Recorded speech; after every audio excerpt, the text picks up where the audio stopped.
जय श्री राम।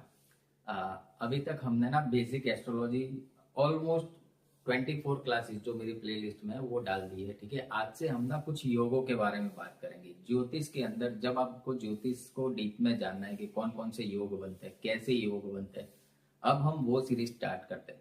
टोटल अगर आप पढ़ोगे ना तो 300 कॉम्बिनेशन होते हैं पराशरी ज्योतिष में। ठीक है, उसमें सबसे पहला कॉम्बिनेशन है जो एक राजयोग की श्रेणी में आता है, उसकी आज हम चर्चा करेंगे। ठीक है, तो अभी तक देखो क्या है ना, स्टूडेंट्स कुछ ऐसे हैं जिनको ज्योतिष सीखना है बट उनकी अभी वो मान लो पढ़ाई कर रहे हैं या तो फिर कहीं जॉब कर रहे हैं, उनको समय नहीं मिल रहा है। तो उन लोगों के लिए बेसिकली ये सीरीज मैंने स्टार्ट करी थी। आप अगर मेरे यूट्यूब चैनल पे जाओगे ना, उसमें लर्न फ्री एस्ट्रोलॉजी करके पूरा एक प्लेलिस्ट बना हुआ है जिसमें 24 क्लासेस हो चुकी है।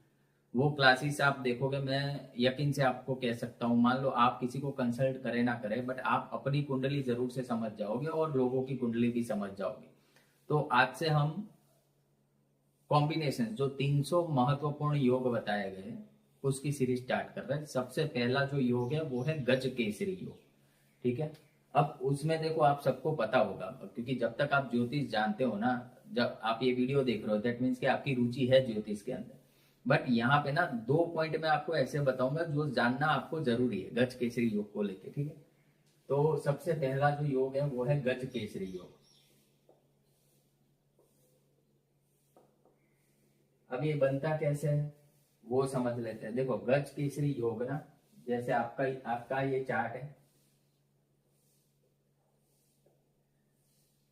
ठीक है, अब केंद्र स्थान होते हैं 1 4 7 10, बट यहाँ पे ये जरूरी नहीं कि ये केंद्र में हो। पहली कंडीशन ये है कि आपका जुपिटर एंड मून, ठीक है, ये एक दूसरे से 1 4 7 10 इन स्थानों में होने चाहिए।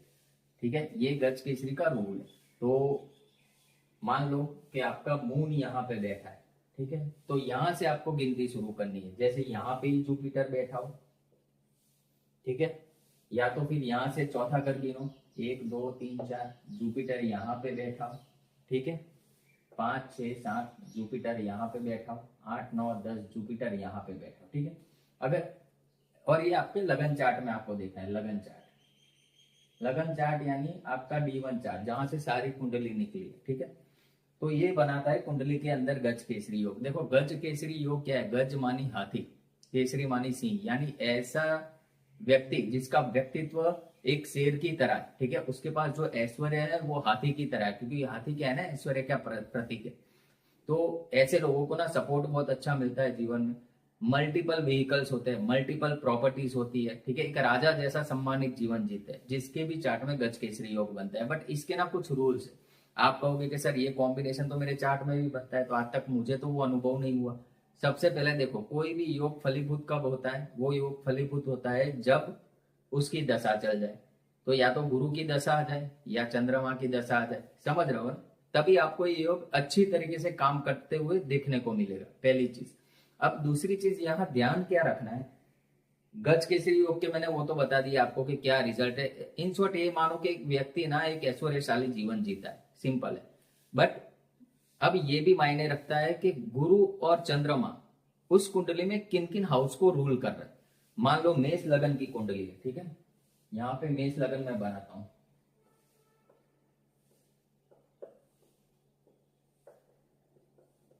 अभी मेष लगन में देखो 4th हाउस को कौन रूल कर रहा है, चंद्रमा।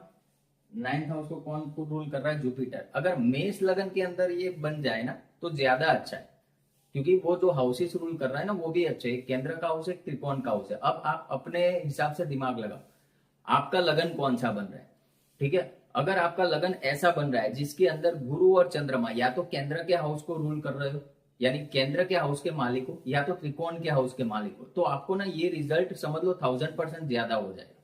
ठीक है, अब यही एक कंडीशन में ना दूसरी एक तरीके से आपको बताता हूं। मान लो यहाँ पे मकर लगन की कुंडली होती। अब इस केस में क्या होगा, देखो इस केस में अगर मकर लगन रखते हैं तो यहाँ पे 12 आएगा, यहाँ पे 1 नंबर।